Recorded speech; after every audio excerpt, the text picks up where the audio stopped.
Nuclear blast के बाद क्या कोई इंसान बच पाएगा? यही एक्सपेरिमेंट के लिए एक आदमी को 10 मीटर नीचे बने अंडरग्राउंड बंकर में रहना है। अगर वो 7 दिन तक सरवाइव कर लेता है तो उसे $10,000 का इनाम मिलेगा। यहाँ ना इंटरनेट है, ना समय का पता, ना कोई खिड़की, ऐसा बंद जैसे दम घोटू माहौल। वो कितने दिन टिक पाएगा? वो उम्मीद के साथ अंदर जाता है। करीब 9 स्क्वायर मीटर का छोटा सा कमरा, ज्यादा ऊंचा भी नहीं। वो जल्दी जल्दी सब कुछ चेक करता है, लेकिन ना खाना मिलता है, ना पानी, ना टॉयलेट। तभी उसे दीवार पर कुछ क्लूज दिखते हैं, जिससे पता चलता है कि और भी कमरे हो सकते हैं। उसे बिस्तर के पास छिपा रास्ता मिलता है और वो उसमें घुस जाता है। आगे दूसरा कमरा मिलता है, यहाँ खाना, पानी और काफी सामान रखा है। साथ ही तीसरे कमरे का रास्ता भी। तीसरे कमरे में टॉयलेट है। अब उसे लगता है कि 7 दिन सरवाइव करना मुमकिन है, लेकिन तीनों कमरों के बीच आना जाना बहुत थकाने वाला है। वो डरता है कि अगर अचानक जरूरत पड़े तो क्या समय पर पहुंच पाएगा। वो खाने पीने का हिसाब लगाता है और सोने की कोशिश करता है ताकि समय जल्दी बीते, लेकिन लाइट बंद करने का कोई स्विच नहीं है, जिससे सोना मुश्किल हो जाता है। पहला दिन ठीक ठाक निकल जाता है। दूसरे दिन उसे घुटन और पसीना महसूस होता है, शायद हवा कम होने की वजह से। फिर भी वो चाय बनाने की कोशिश करता है, लेकिन कमरा और गर्म हो जाता है। खाने के लिए उसे तंग सुरंगों से होकर जाना पड़ता है। एक साधारण काम भी यहाँ मुश्किल लगता है। कुछ देर बाद उसे टॉयलेट जाने की जरूरत पड़ती है और वो जल्दी जल्दी सुरंगों से होकर वहाँ पहुँचता है। डर रहता है कि कहीं देर ना हो जाए। वो टॉयलेट तक पहुँच जाता है। फिर वो कंबल से एक छोटा सा टेंट बनाता है ताकि रोशनी कम हो और नींद आ सके। लेकिन अचानक हालात बदल जाते हैं। पानी धीरे धीरे कमरे में भरने लगता है और पूरा बंकर डूबने लगता है। वो घबरा जाता है और एग्जिट्स को बंद करने की कोशिश करता है। पानी बढ़ता जा रहा है और इलेक्ट्रिक रिस्क भी हो सकता है। वो दूसरे कमरों में जाकर चेक करता है। समझ नहीं आता ये क्या हो रहा है। फिर टॉयलेट को ऊंचा रखता है ताकि गंदगी ना फैले। पानी लगातार बढ़ रहा है।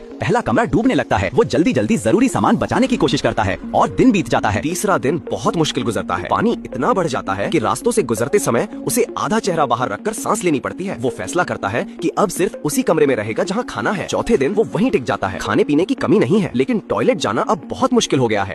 पानी के नीचे तैर कर जाना पड़ता है। वो किसी तरह सांस रोक कर जाता है और वापस आता है। लगभग जान निकल ही जाती है। फिर तय करता है कि अब टॉयलेट नहीं जाएगा। तभी अचानक लाइट चली जाती है। अंधेरे और पानी से भरे बंकर में उसका डर और बढ़ जाता है। टॉर्च ही एकमात्र सहारा बचती है। 5वें दिन पानी थोड़ा कम होने लगता है। उसे एक बैटरी मिलती है और वो उसे जोड़कर लाइट चालू कर देता है। रोशनी देखकर वो इमोशनल हो जाता है और फिर से उम्मीद मिलती है, लेकिन उसकी हालत खराब होने लगती है। ठीक से खा नहीं पाता, सो नहीं पाता। छठे दिन वो बस इंतजार करता है। नए जूते पहनकर तैयार रहता है कि कब बाहर निकलेगा। अब एक्साइटमेंट खत्म हो चुकी है, सिर्फ अकेलापन बचा है। अचानक एक तेज आवाज आती है। एक रास्ता टूट जाता है। वो डर जाता है कि अगर ये उस पर गिरता तो क्या होता। वो जल्दी से सुरक्षित जगह पर लौटता है। बैटरी भी खत्म हो जाती है और अंधेरा फिर से छा जाता है। अब वो पूरी तरह थक चुका है। बिस्तर पर लेटकर बस समय गुजरने का इंतजार करता है। आखिरकार 7वें दिन की रात दरवाजे पर दस्तक होती है। उसे बताया जाता है वो जीत चुका है और अब बाहर आ सकता है। बाहर आकर जीत से ज्यादा वो इंसानों को देखकर खुश हो जाता है।